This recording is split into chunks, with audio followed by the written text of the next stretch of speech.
What's up mga idol? Welcome back to my YouTube channel, Boyet Salabarrio po. Like and subscribe na po kayo sa atin at of course hit that button para kayo laging updated sa ating mga future videos. Mga idol, sa ating pong feature for today, nakita naman po ninyo ang napakastig Honda Rebel Express Yourself mga idol. New color for 2022 model, yan po ang Pearl Organic Green. At of course, ang presyo po nito, 385,000 pesos. Yan po ang ating Rebel 500cc. And syempre, hindi lang po yan ang ating bagong color version. Meron din po ang matte jeans blue metallic na bagong color din para sa 2022 model. Well, inaasahan po ba natin ito'y darating na sa atin sa Pilipinas? Of course mga idol, syempre i-retain pa rin po yung Millennium Red, Graphite Black at yung Matte Axis Metallic Gray. Yan po mga idols ang ating mga color version for year 2022. Well, ito pong ating video from Honda Big Bikes. Yan po sa Baguio City. Ayan po ay pag-aari nating kaibigan na dealer, ang Guanson. Available po itong ating Rebel 500. Pagdating naman po sa engine spec, yan po ay 471cc, double overhead cam, 8 valves po yan, parallel twin cylinder, of course liquid cooling, at of course yan po ay program fuel injection. Ganyan po kastig to. May 6-speed po yan na transmission at napakahusay po ng pagkaka-blackout ng kanyang mga materials dyan. Again, yung kanyang front suspension 41mm telescopic fork, at sa likod naman yan po ay Showa double shock absorber na may Pro-Link po yan. Ganyan po kastig at kaganda ang laro ng ating suspension para dito sa ating Honda Rebel 500 mga idols. Napakagwapo at talagang machong-macho po ang dating natin pag ito po ang ating gamit na motor. Well mga idols, ito pong ating Rebel 500 na yan, meron po yung front disc brake na sumusukat ng 290mm. Yan po ay 2-piston caliper at may brand na Nissin. Again, sa likuran naman po niya, single piston caliper naman na siyempre Nissin caliper din. Of course, 230mm naman ang sukat niyan. At yan po ay equipped ng dual channel anti-lock braking system. Pagdating sa stopping power, sulit na sulit tayo dyan mga idols. Front tire size 130/90/16. Yan po ay bobber type. Grabe po, napaka-taba at napakalaki. Very wide po itong ating tires. Sa likuran naman po, ang sukat 150/80/16.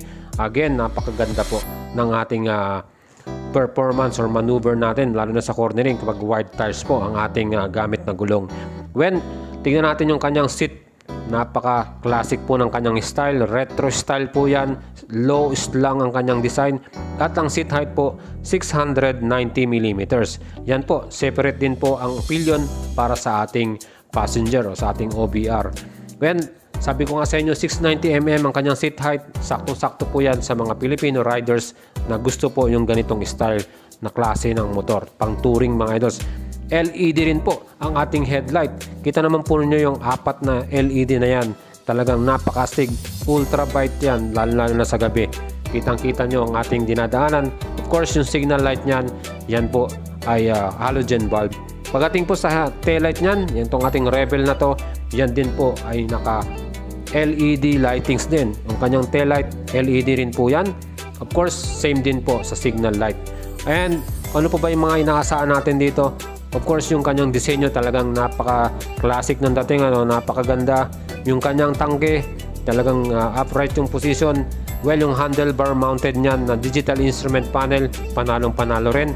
Kumpleto na po yan sa kanyang mga information na gusto nyo makita. Speedometer, trip meter, fuel gauge, gear indicator, meron din yan. Sigurado na lahat ng information sa inyong motor nandyan na po mga idols. Fuel tank capacity 11.2 liters mga idol. Marami-rami na rin tayo may kakargang gasolina.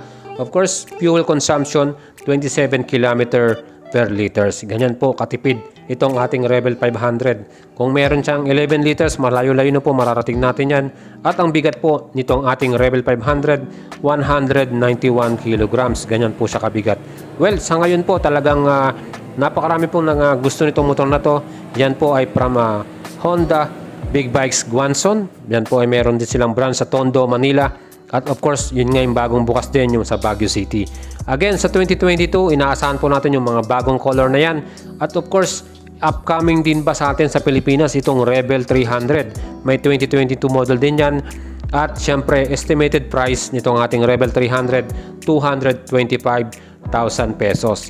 Well, kung titingnan nyo po yung itsura niya, yung design niya, yung pagkakagawa, halos kasing katulad lang po yan ng ating Rebel 500. Nagkaiba lang po sa engine displacement, 286cc po ang kanyang displacement, plus yan po ay single overhead cam at yan po ay single cylinder.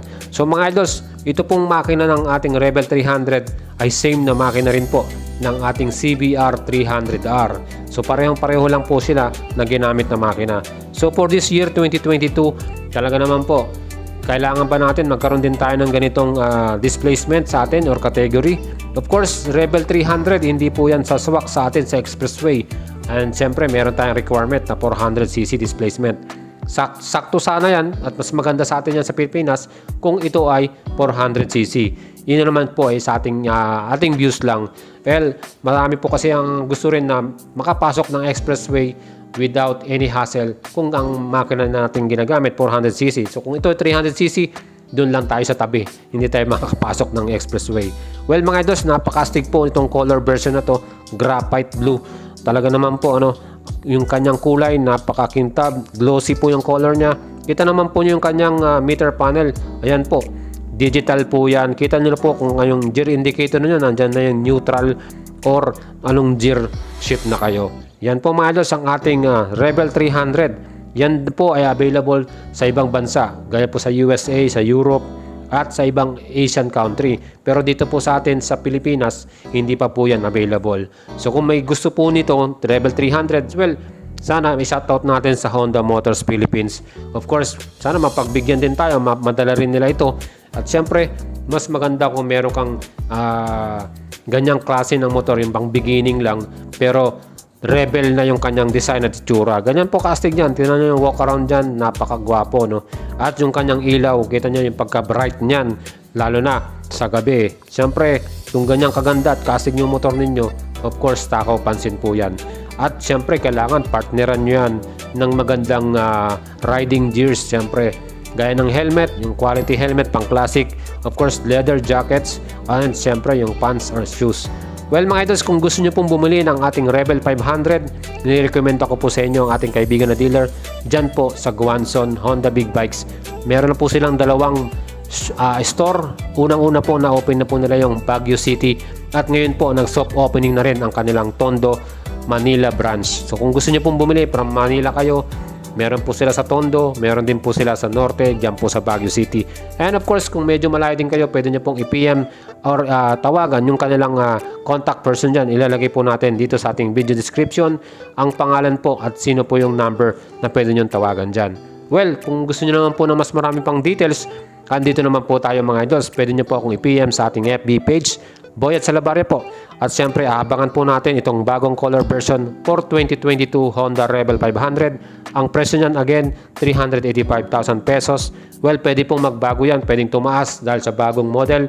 And kung tatanungin po kung ano na bago, color version lang po ang in-upgrade or in-update ng Honda mo dito. Yan mga idols, ang ating picture for today, Honda Rebel 500 at 300. This is Boyet Salabarria. Please like and share nyo po yung ating video. Plus, i-like at i-follow nyo po ang ating FB page, Boyet Salabarria. For more details po mga idols, pwede nyo akong i-PM dyan. Ingat po tayo lagi mga idols. Shoutout po sa inyong lahat.